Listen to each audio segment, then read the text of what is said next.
To this meeting of the Thirsk and Malton Area Planning Committee on the 17th of July. Today's meeting is being recorded and filmed and will be publicly available on the website. Please ensure that your mobile phones are switched off or are on silent. Toilets are located in the corridor to your left. I've not been made aware that there is a fire alarm expected this morning, so if the alarm does sound, please leave via the exits either on your left or behind me, and gather in the car park in the front of these offices. Turning to item 1 on the agenda, Nikki, we got any apologies for absence, please? Yes, Chair, we've received apologies from Councillors Burr, Cross and Donahue Moncrief. Thank you. May I just... Yeah. Is the sound loud enough?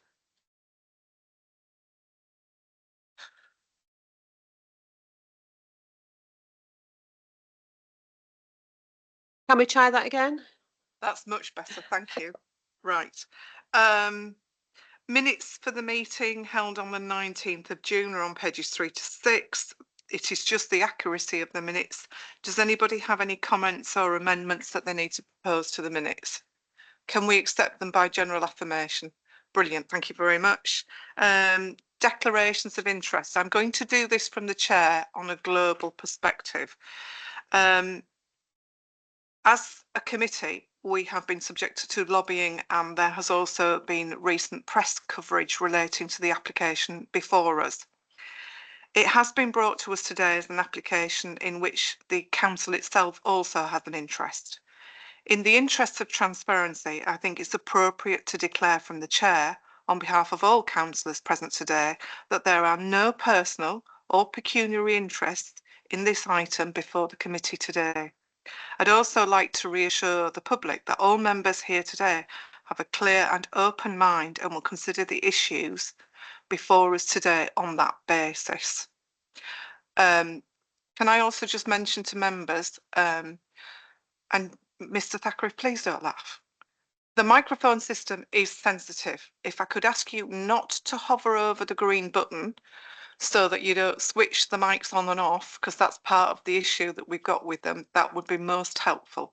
Thank you very much. Right, moving on. We are here to consider application number ZE24/00112/M full, erection of a retail unit bracket class E bracket with associated car parking, access, hard and soft landscaping and associated works at land north of Commercial Street, Norton, North Yorkshire.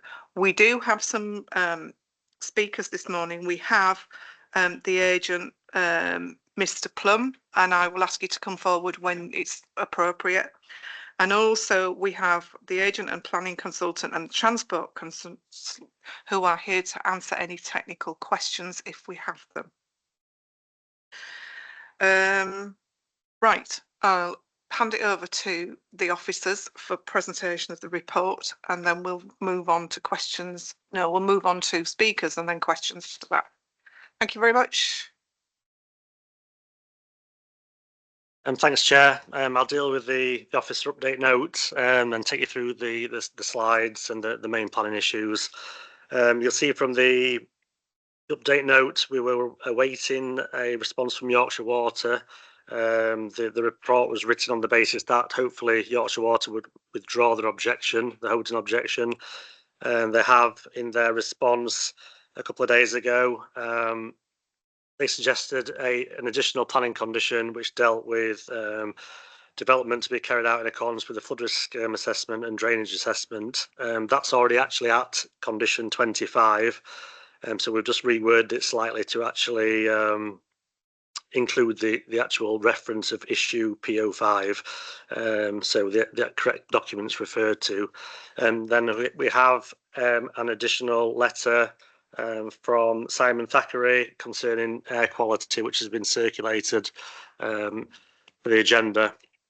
Yeah, in terms of speakers, Simon Plum is actually the real estate director for Aldi, and we've got the agent Ollie Munden and Jonathan Hazel with the transport consultants to assist with any questioning potentially. So yeah, the reason for it going to planning committee, it's quite a significant scheme just north of the town.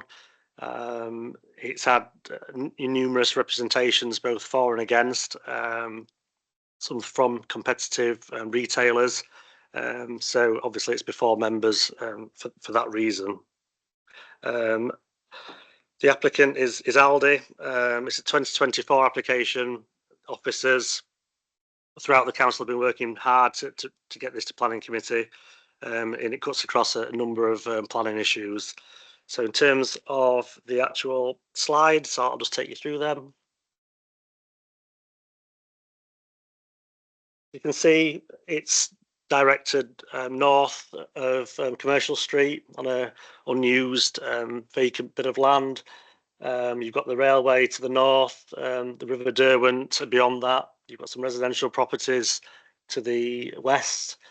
You've got a mixture of residential and commercial to the east. And the access is obviously via Commercial Street, which is predominantly commercial with some residential to the rear. It's actually vacant in as much as it had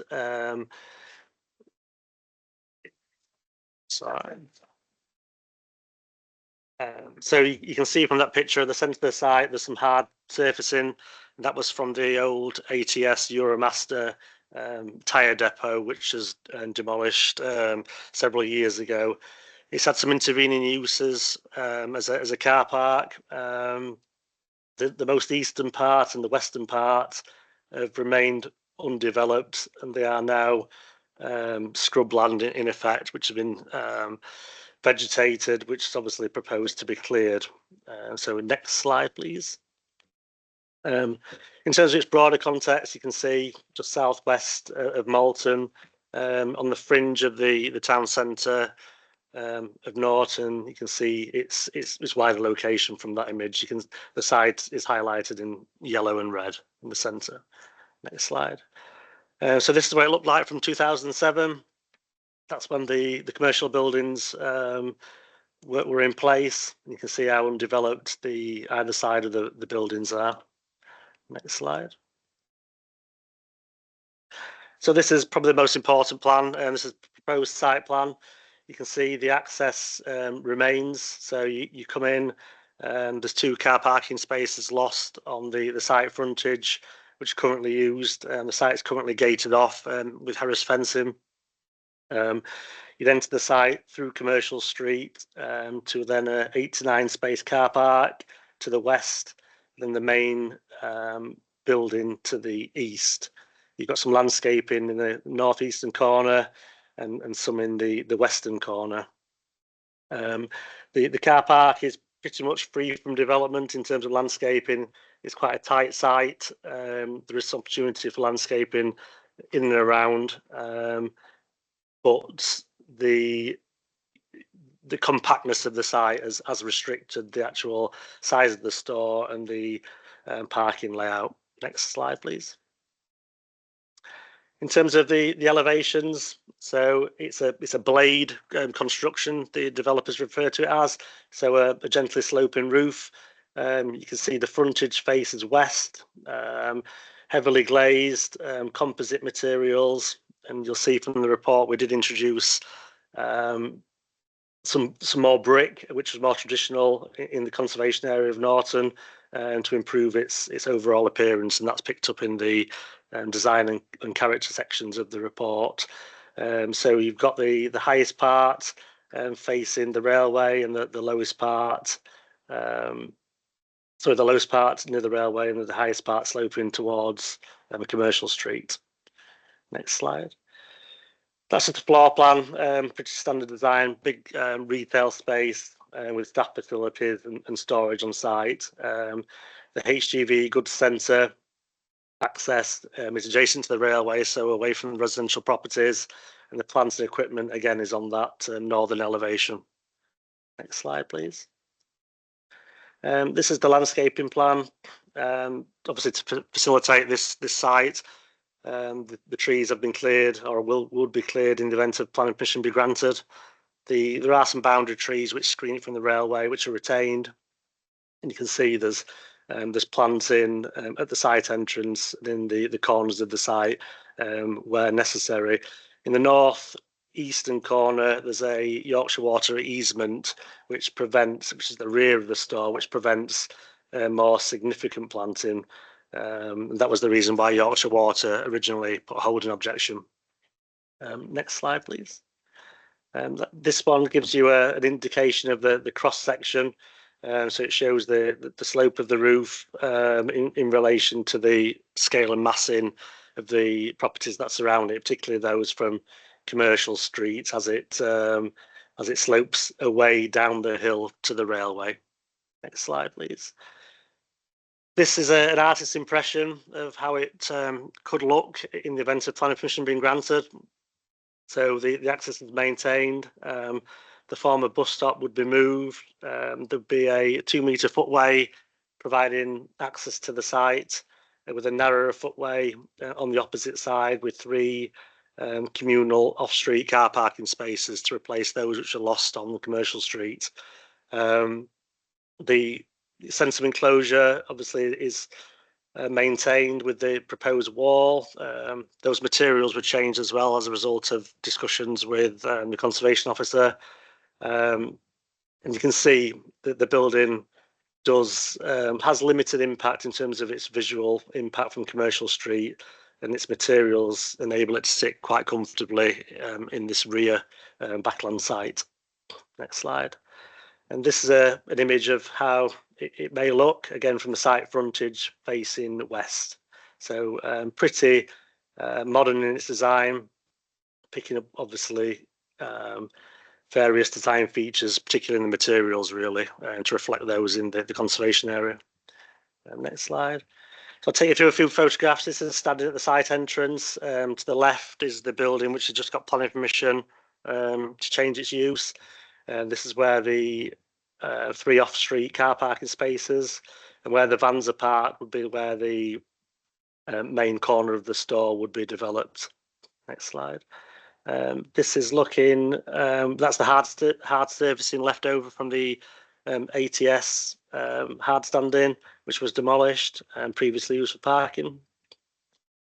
This is facing east across the site, looking back towards the buildings on Commercial Street, and east, which back onto the rear of the store.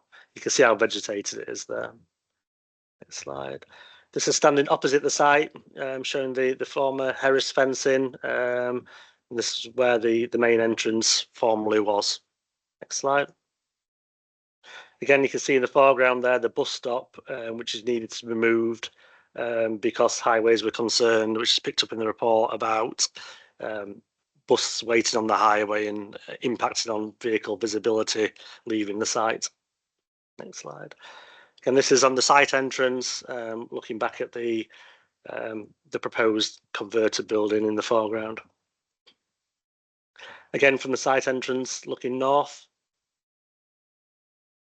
And this is from the residential development to the west, which is access from Commercial Street. You'll see from then the next photographs, there's quite a significant levels difference.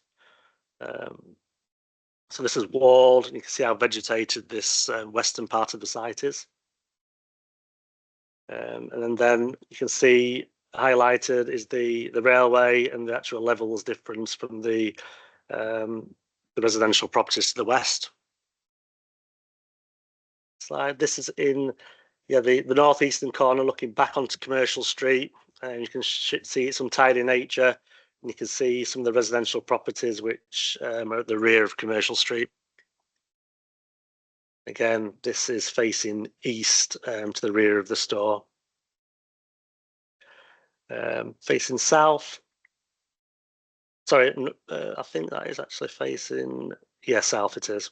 Yeah, and then probably just go back to the site layout just so members can picture this in terms of the planning issues, and I'll run you through those. Next one. The layout where the store's shown. Yeah, that one. Yeah, perfect. So in terms of the main planning issues, I've touched upon some of these in the presentation.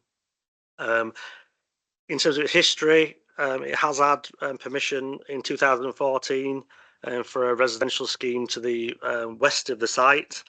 That was started, so it's extant, so is a material planning consideration.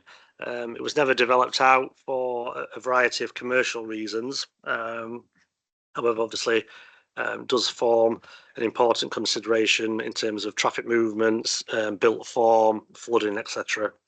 And one of the reasons why it was retained as an allocation was to reflect the extant permission in 2014. The history section in the report then just touches on its intervening uses for a car park, and then when the buildings were demolished in 2014. The report details the local representations, so there were 9 in support, 2 objections, and there was representations from Rapley's on behalf of Lidl, who objected to the scheme. They were concerned as well from a highway perspective. There was representations from Cora, who were the highways consultants representing Lidl. And there was a representation from Mr. Thackeray concerning air pollution, which we touched upon in the introduction. I'll not go through the entire pros and cons of the representations. They're all in the agenda pack. But it's a well-balanced argument. The support for the proposed supermarket, and there's obviously concerns as listed in the report. I'll touch on the main planning issues. In terms of the principle, this is detailed in the principle section of the report. The main consideration is the local plan strategy, which was adopted in 2013, and the local plan sites document. So that gives the part of the site an existing residential commitment allocation. The next most important policy is that part of the site is within the commercial limits of the town centre of Norton. Obviously, in the local plan strategy, there's a commitment to develop Malton and Norton. Policy SP7, which is detailed in the report, supports new retail developments close to town centres, and it has a hierarchy focusing growth essentially firstly on Malton, then the local centres of Norton can be considered. So the focus is towards Malton for new supermarkets. The applicants have undertaken some pre-application discussions, and it was advised that they need to sequentially test other sites in the locality to basically prove that that store cannot go in a alternative location in Malton. And so the report picks up that 3 alternative sites have been examined: the livestock market, Wentworth Street car park, and Water Lane car park. They have been discounted as examined through the content of the report. They also produced a retail impact assessment to assess the proposed impact on the town centre. The conclusion was that the proposed store wouldn't have a negative impact. It would actually benefit the town centre in terms of link trips and the wider redevelopment of the town centre.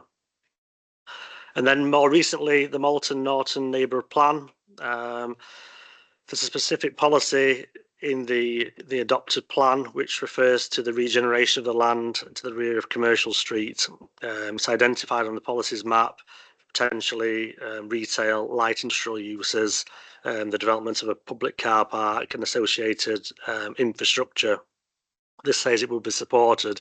So this proposal is a commercial use, and it obviously has elements of parking in there, of which there's 3 communal spaces on the entrance to the site. So that obviously weighs heavily in favour of a grant of planning permission. In terms of the design and impact and character of the area, I've touched upon this in the presentation. It will have a positive impact. It doesn't have an active frontage onto Commercial Street. However, it's been designed to sit comfortably to the rear in this backland site. The roof height is 6.25 metres and sloping down to, I think, 5.5 metres.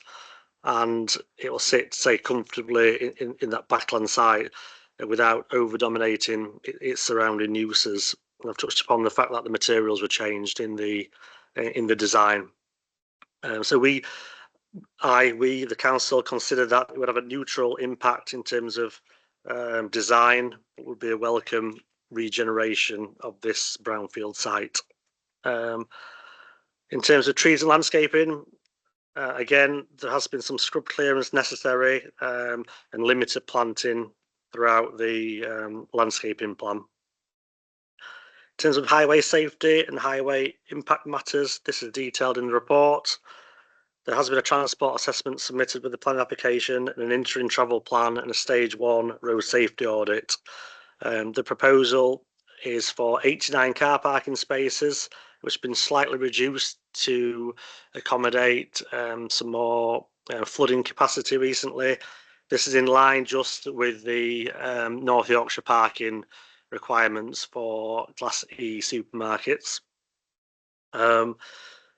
There is a 2-metre wide footway into the site. I've mentioned the 3 car parking spaces on the entrance. There's going to be some new double yellow lines to the site frontage to provide visibility and to enable the swept path to be accommodated in the local highway network. The highway element has been subject to significant discussions with our highways team, and then the highways officer gave a recommendation of no objection, subject to some enhancement, which included relocation of the bus stop, £25,000 committed to an enhanced pedestrian crossing, and then £5,000 for travel plan monitoring.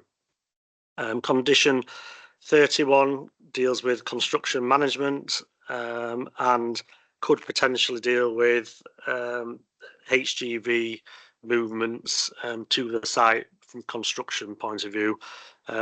We may need to consider the actual routing agreement of other HGVs, but we can discuss that through questioning. In terms of the impact of noise, there's obviously potential noise from cars, deliveries, and the plant. This is picked up in the committee report. There's 2 conditions, condition 4, which deals with hours of opening, and condition 5 in the report, which deals with delivery times. So we can discuss those through questioning. And the other major impact would be the scale and massing of the development.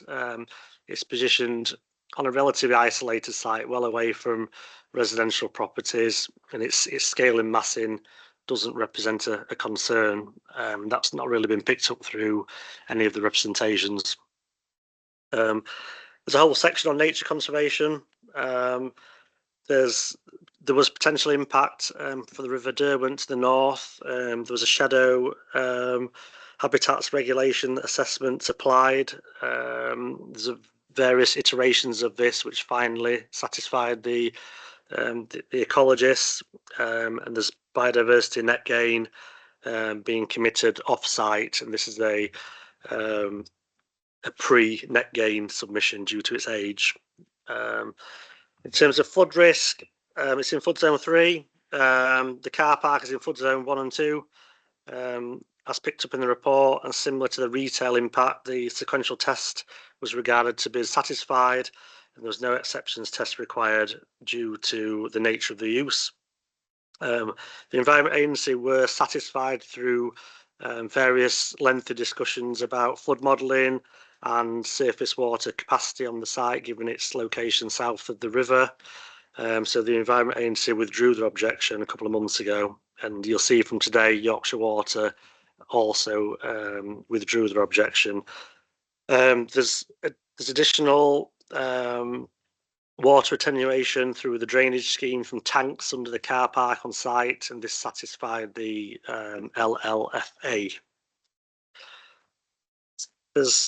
In terms of heritage assets, it is in the Norton Conservation Area, opposite a number of listed buildings. There's no harm deemed to have been permitted, and obviously there is, if there were harm, there is public benefits in the development of this site for Norton. There's no concerns from archaeology.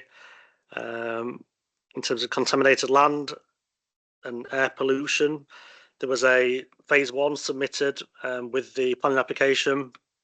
This concluded that the site has a moderate environmental risk. The recommendations which control through conditions that additional phase 2 work is necessary. In terms of air quality, I'll touch on this. It's located south of the air quality management area, 240 metres south. There was no objections raised by environmental health. However, there is concern through the representations about the cumulative impact of air quality in Norton itself. This is a requirement through paragraph 199 of the MPPF to assess the cumulative impact, so we can discuss that in more detail. There is a proposed legal agreement with the recommendation, so it is a minor to grant, and that covers off travel plan monitoring and the highway contributions. So all in all, the recommendation is for approval, given it's the reuse of a brownfield site on the edge of the town centre. Has been recommended favourably.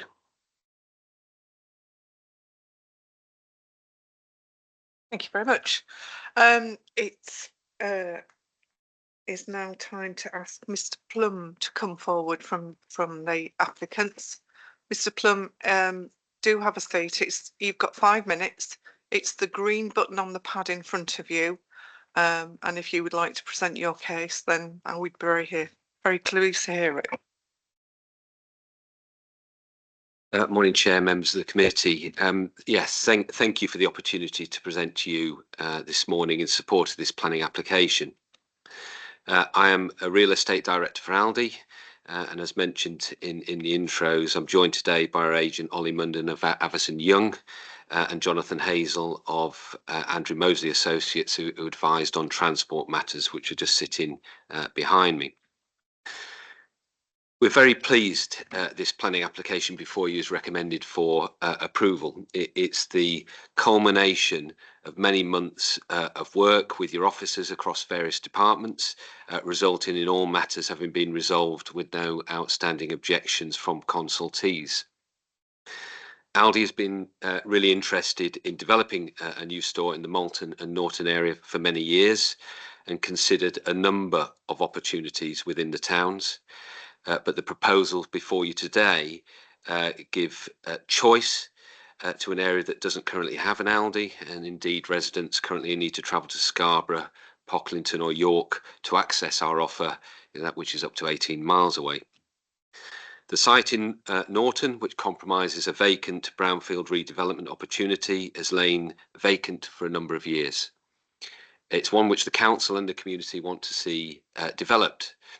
Lying partly within Norton town centre, the site was partially allocated for residential development. However, despite previous planning permission, the site has not come forward for development due to viability challenges. Simply, it's a really difficult and expensive site to develop. Our plans would assist to regenerate and bring this sustainable site back into productive use. We're also delighted that 88% of over 500 respondents to our pre-submission consultation expressed support for the new store in Norton. Residents have told us of the need for improved local shopping facilities alongside support for investment and jobs that will be created. The Aldi team has worked extensively with your highways officers to ensure that our proposals won't have any negative impact on the road network.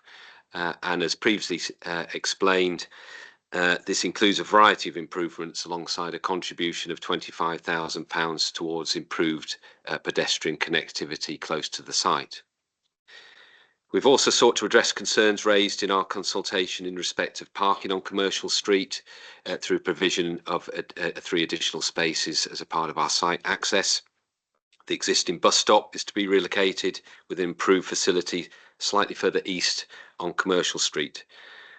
As a responsible retailer, we also work with neighbours to ensure that our operation will have no adverse effect on them. We submitted a noise assessment which requires mitigation in the form of acoustic barriers and that deliveries only take place during daytime hours.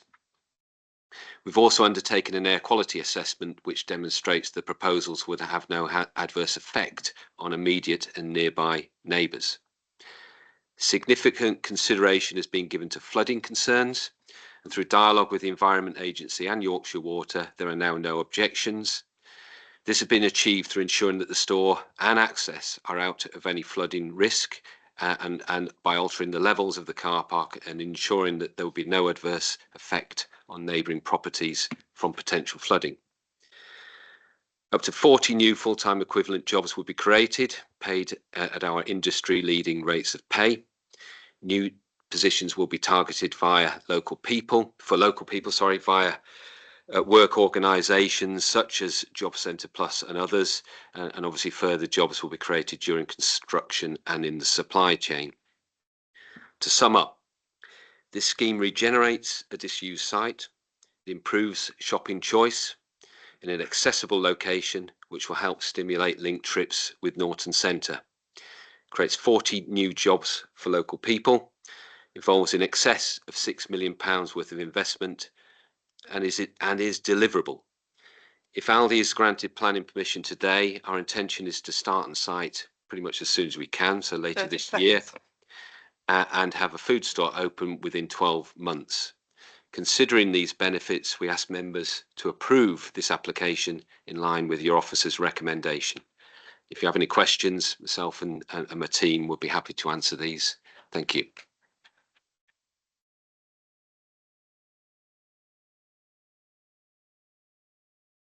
Very much. I will open it up for questions. Do I need to remind or suggest that this is a minded to approve rather than approval? Okay, that's fine. See where it's. Okay. I'm open for questions.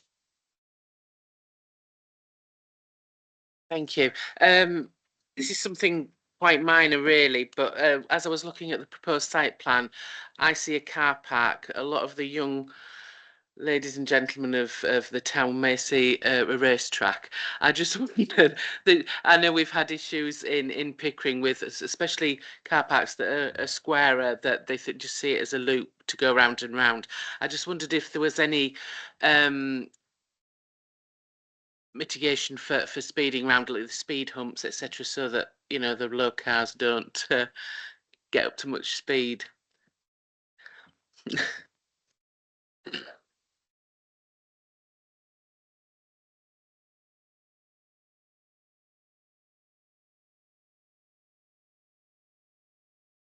Yeah, I can respond to that. So I think due to its compact nature, you'll see from the site plan there's a triangle. So initially we did encourage the applicants to put some more landscaping, so separate the car parking out with raised curbs and planting in there, but that created an issue for the sweat path analysis for the HGVs being able to swing into the site. So that was more or less ruled out for that reason, because they're going to come in and you often find obviously those barriers, whilst they would work for the reasons you mentioned operationally, and they were really tight, the applicants, on providing the correct number of spaces. They're just slightly under what North Yorkshire highway requirements would be for a Class E store, and we actually had to lose a couple as well in the south western corner for surface water flood attenuation measures. So I think obviously there's a condition as well for crime prevention, so there's going to be CCTV monitoring potentially through the site. So hopefully that won't occur, but the layout is as it is, really, unfortunately, for those reasons. Can I ask at this point, did the design and out crime officer have a look at this? Yes, he did. Yes, he made some recommendations, and then the applicants are going to pick those up through the planning condition. There's a planning condition which controls that. Councillor Baker. Thank you, Chair. Just two questions. On the plan there, it shows that a part of Commercial Street is in the plan. Is that correct? Sort of. Yeah. Yeah, it is. Yeah, that's in the red line, and that was to do with the loss of the on-street car parking and the ability then to control the double yellers on the site entrance, and to enable the footway to be re-engineered to allow HGVs in. Another question I have, this is an obvious site or an obvious building to put solar panels on, and there doesn't appear to be provision for that. Given that solar panels are a bit of an issue in the area, I would like to see the solar panels on this building.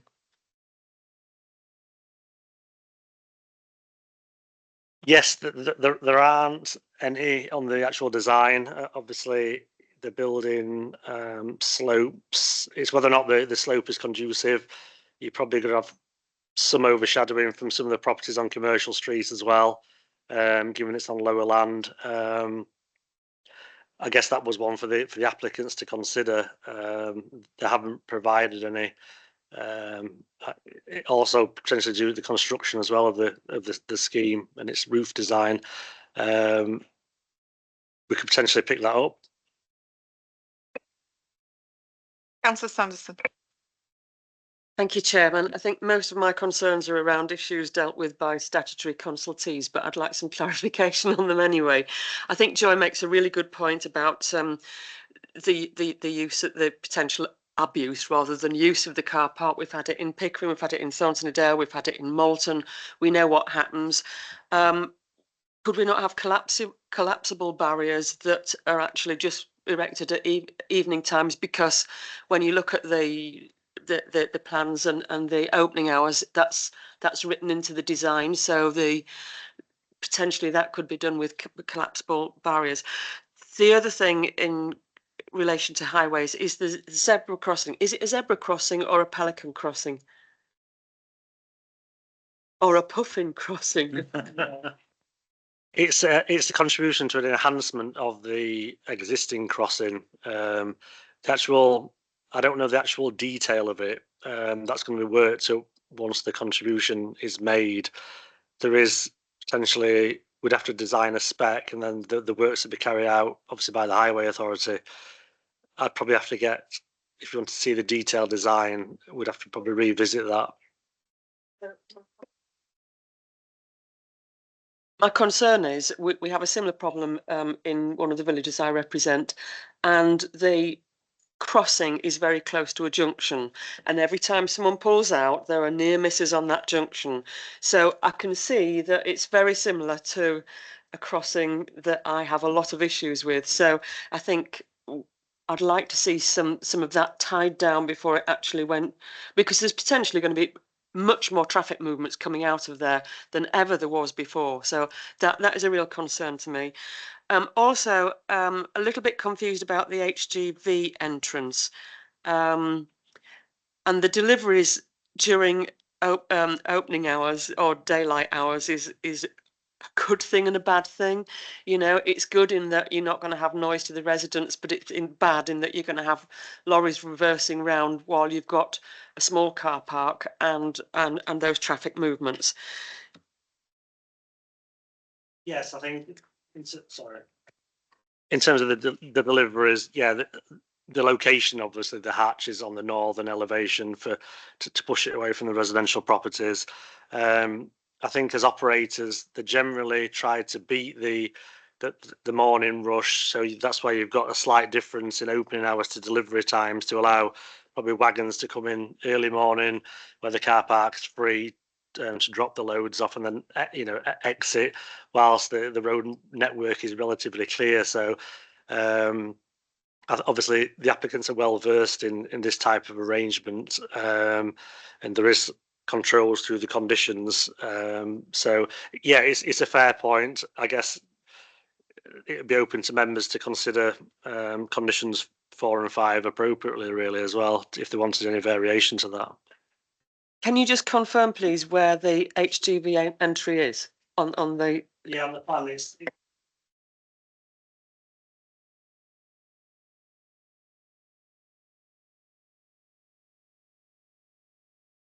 I'll point to it. See it here, where the back up into here, and then that's the loading hatch there. So the vehicle would fit in this section. Sorry, at first I saw that on the plan, but at first I thought you were saying that there was a separate entrance from the north, and I thought, no, how can that happen with it? So yeah, I'm fine on that. And then finally about the residential commitment, are we saying that that was previously set aside for residential and now that residential part has been taken away? Just to clarify. So it had a 2014 planning permission for residential development on the western part of the site, quite an intense flat scheme, so where the car park is. That the conditions were discharged, it was started, so it becomes extant, so they can finish it at their leisure. And then obviously there was a delay between the policy documents. So as a council, we had to reflect the fact that it had planning permission to reflect the fact that housing could be delivered on that site. So the position is it's got extant permission. We've reflected it in the allocation. However, the developer has chosen obviously not to develop it out for a variety of reasons. So the likelihood is, obviously, if planning permission has been granted under this application, that would never come forward. It is probably a better site for commercial use than residential because it's also flood zone 3. So obviously there's the implications of that with sequential testing and it's a more vulnerable use as well. I think the clue is in the title, in that the name is Commercial Street, so that there is something, something resonating there. It was just the principle that we're losing that commitment to housing in Norton. I just wanted clarification on that. Thank you very much. Councillor Napton. Yeah, thank you, Chairman. Just to clarify that the permission is extant for the housing. So, assuming that if this application gets approved, the housing is also still valid. If Aldi build this development, potentially, could somebody then dig up the car park and put on the housing? Therefore, you'd have no car park. Would that legally be the case or not? No, because you couldn't necessarily part implement a scheme. So obviously we're considering the scheme as a whole within the red line, so it wouldn't then be built in accordance with the plan. So we'd have control of it through that. Thank you. Right. If nobody else has got any questions, I have lots. I'm really sorry. So, I have read the plan, and in principle, I don't have a problem with the application before us. That's the principle of the development.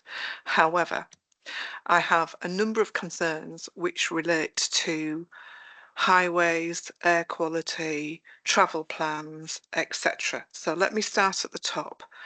We all are very much aware of the congestion which is caused in Commercial Street and Welham Road because of the railway crossing, and the sequencing of the rights of way on that traffic junction.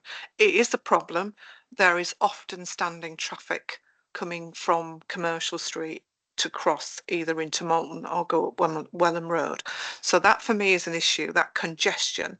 If we are, and I accept that some cars may not come across the railway crossing to come into Malton to do the shopping because they may now do it at Holdy, but they could also do it at Lidl. So there is still congestion, and I've sat in that congestion on a number of occasions and waited a very long time to get through that junction. So that concerns me.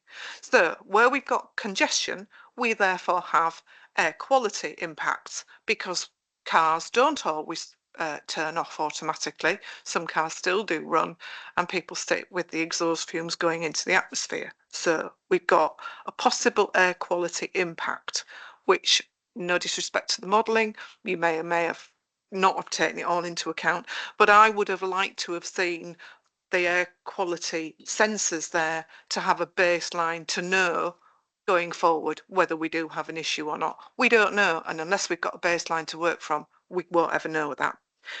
The second thing, the third thing is we've got an outstanding or an application that possibly comes forward with 625 house development, and I'm not sure that the cumulative impact of that development has been factored into this travel assessment. We need to know whether that's going to have a significant impact. 625 houses, 1,300 cars.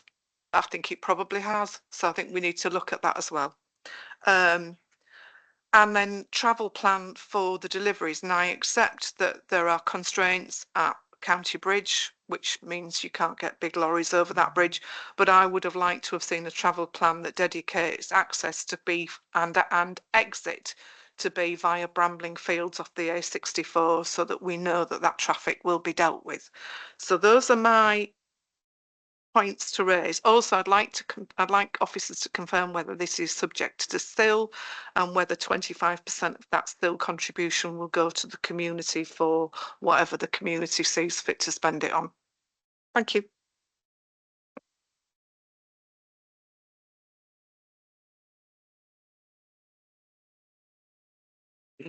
So let me get these in order. Yeah, in terms of, I think, air quality, obviously it's been highlighted, the representation and through the report we have already touched upon this. So I think the position is that the report identifies that there's an air quality assessment submitted.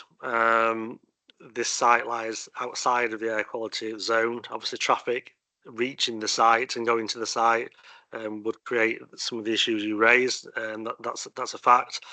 The representation touches on the lack of cumulative assessment, which is now a requirement of the MPPF. So, that would represent potentially a concern to members. Yeah. So I had a very brief conversation. Clearly, we're in a little bit of a difficult situation at the minute on this subject, because this has sort of been highlighted in terms of the Simon Thackeray commentary only last night. I spoke with the developer this morning.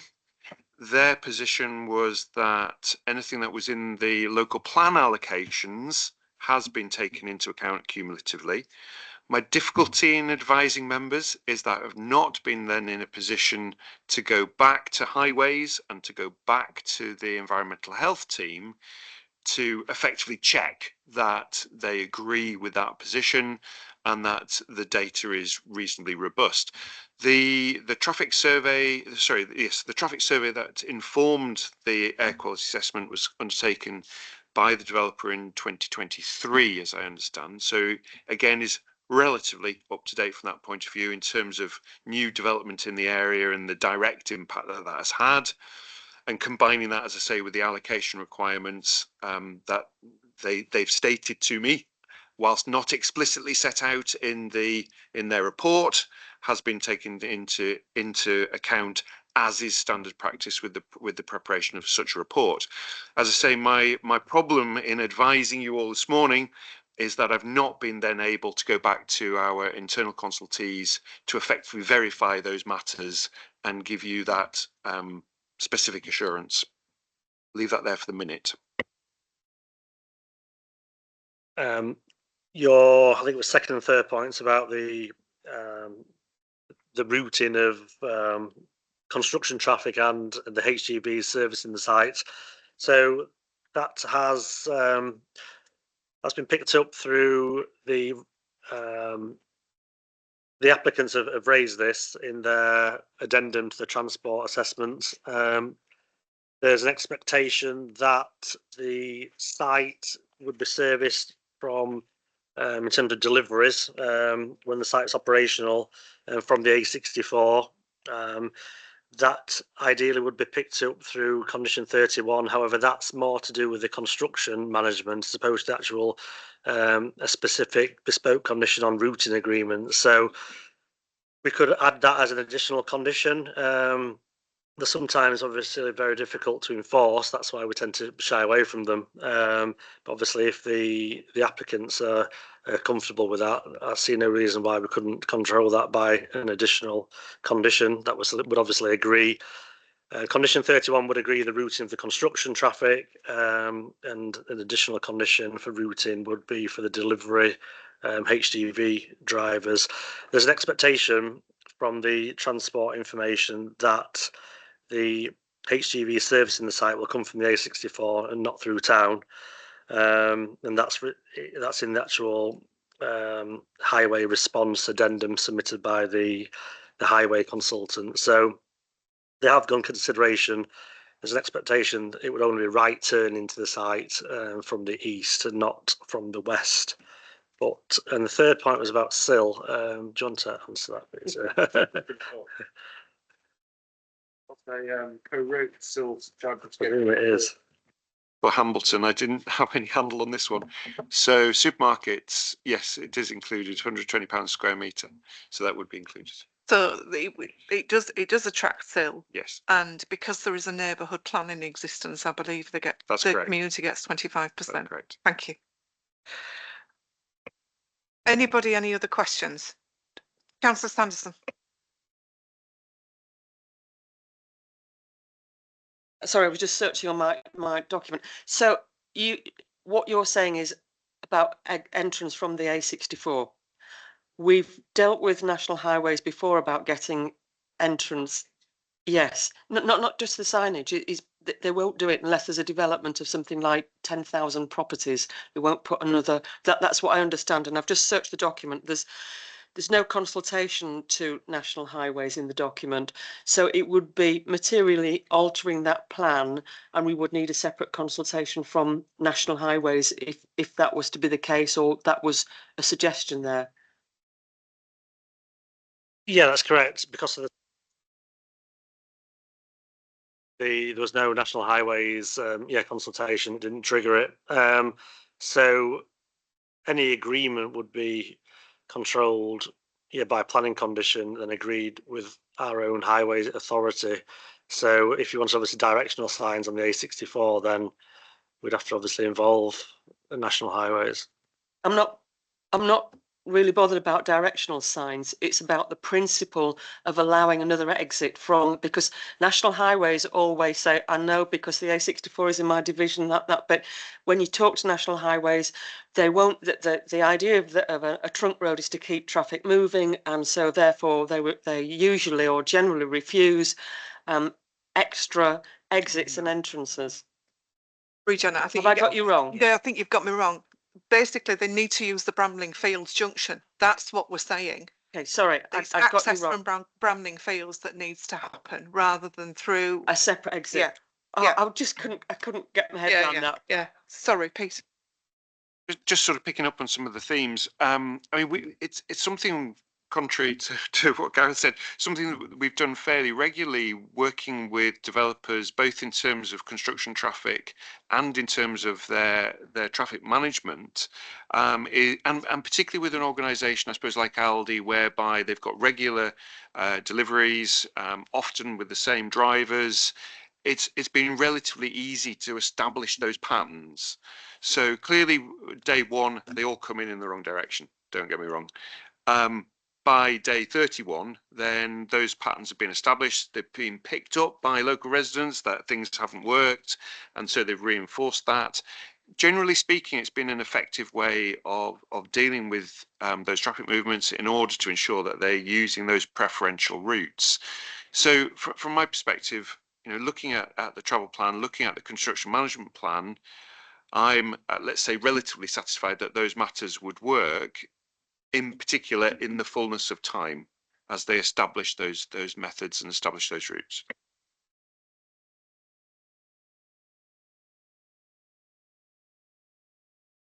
So there was a point I would just pick up with regard to air quality. So we talked about the air quality zone. There isn't an air quality zone at the moment, just to clarify. However, the monitoring of the air quality zone is continuing.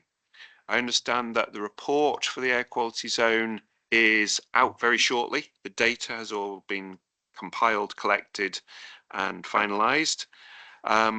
Slightly cautious about what I then say, as it's not in the public realm at the moment, but the long and short of it is that there is no problem with that at the moment. There was a question then about, I think, the potential for further air quality monitoring specifically in this area. Now, I think from my perspective, if there's clearly a question as to what you do with that data. So on the assumption that planning permission is granted, one could have a planning condition that required air monitoring in the vicinity. The question for me would be then, what do you do with that?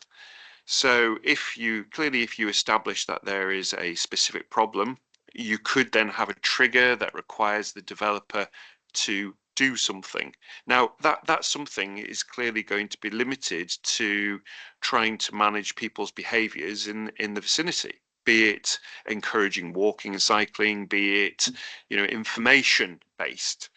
They would have a very limited opportunity to physically do anything in the vicinity, and so whilst it would be useful data and it would then potentially inform some actions, I guess I'm saying that to be cautious about the benefits from that. I'll come back on that, because obviously we did have an air quality action plan in Malton. We don't need it because we've got those levels reduced, because we put the weight limit on County Bridge, which stopped HGVs coming through the town. We don't have a baseline to work from. We have no idea what the impact of extra traffic to this site would be, and with the congestion that it could probably create because of the traffic junction at Welham Road and the railway station. So that's why I'm trying to get that baseline established.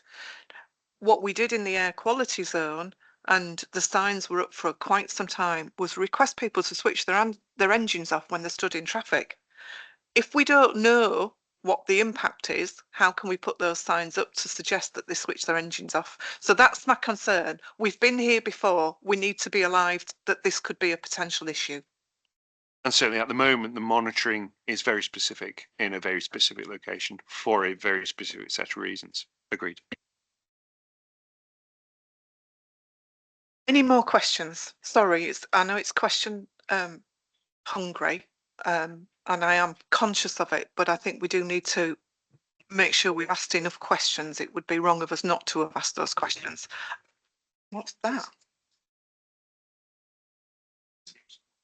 It's the Teams call, sorry.